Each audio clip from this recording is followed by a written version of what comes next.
Hey everyone, Mr. Sujano here. In this video we're talking about PlayStation 4, PlayStation 3, PlayStation 2, Nintendo Switch, and more. Let's get started. Alright, we'll kick things off here talking about PlayStation 4 emulation on PC with FPPS4.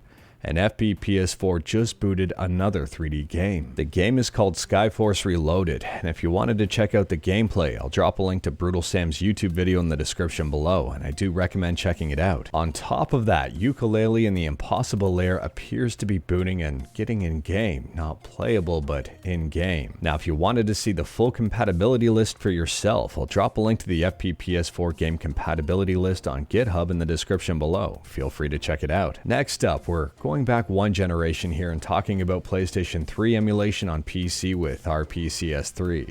RPCS3 was just updated and added in some brand new features. Version 13368 implements home menu pages, a home menu message box. It adds current date and time to the top right corner of the home menu. It adds dynamic settings to the new settings pages in the home menu. It allows saving the custom config by pressing square and accepting the message box. And it also allows discarding the settings changes by pressing triangle and accepting the message box. Now, some of you may not think that this is a big change, but changes like this really add up to making the emulator feel a lot more polished. Now, to clarify, that was pull request 13368, and they're already on 13379. The latest build of RPCS3 is 0.0.26-14704. If you haven't updated RPCS3 in a while, you might want to pick up the latest build. Next up, we're going back yet another generation and talking about PlayStation 2 emulation with PCSX2. And PCSX2 just got a number of brand new updates. If your PC has multiple monitors, the first update is a nice quality of life update thanks to the legendary Stenzek.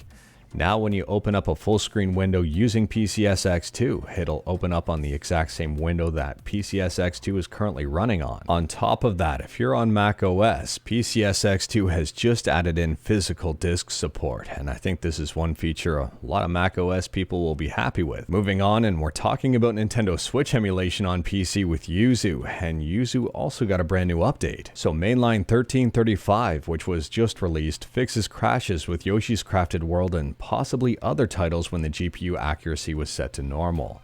And it also fixes the city area disappearing and trees and bushes flickering with GPU set to high accuracy on Pokemon Scarlet and Violet. Moving on, and we're talking about the other Switch emulator on PC, Ryujinx, and Ryujinx also got a whole bunch of updates. One of the more notable ones here is fixing a crash in Metroid Prime Remastered on Vulkan.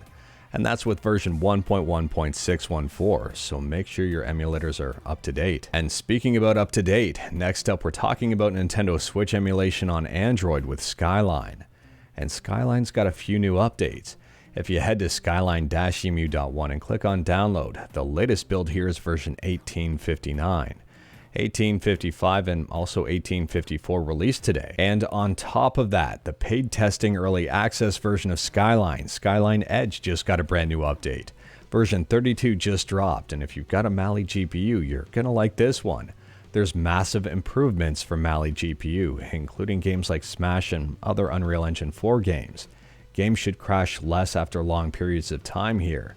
And they state this is only the first batch of Mali improvements. There are many more to come. Here's someone playing Super Smash Bros. Ultimate with a Mali G77. They state that performance took a little bit of a hit, but the game is looking better.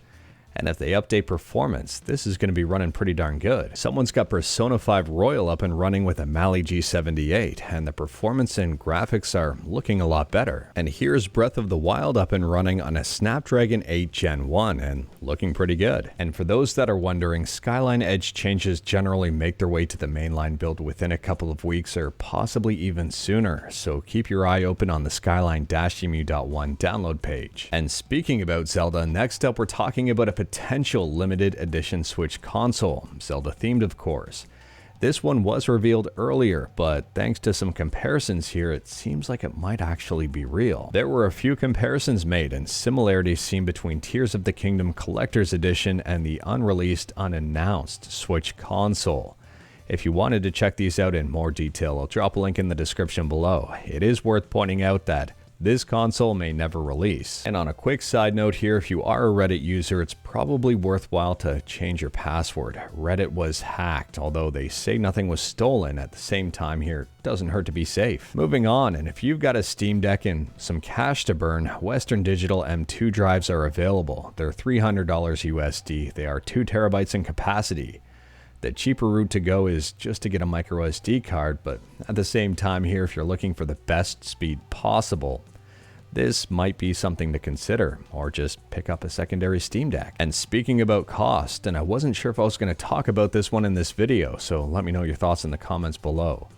But System 76 has just revised the Pangolin, I might have butchered that, one of their laptops. It starts at $1,300 overall, but the specs in here are pretty good.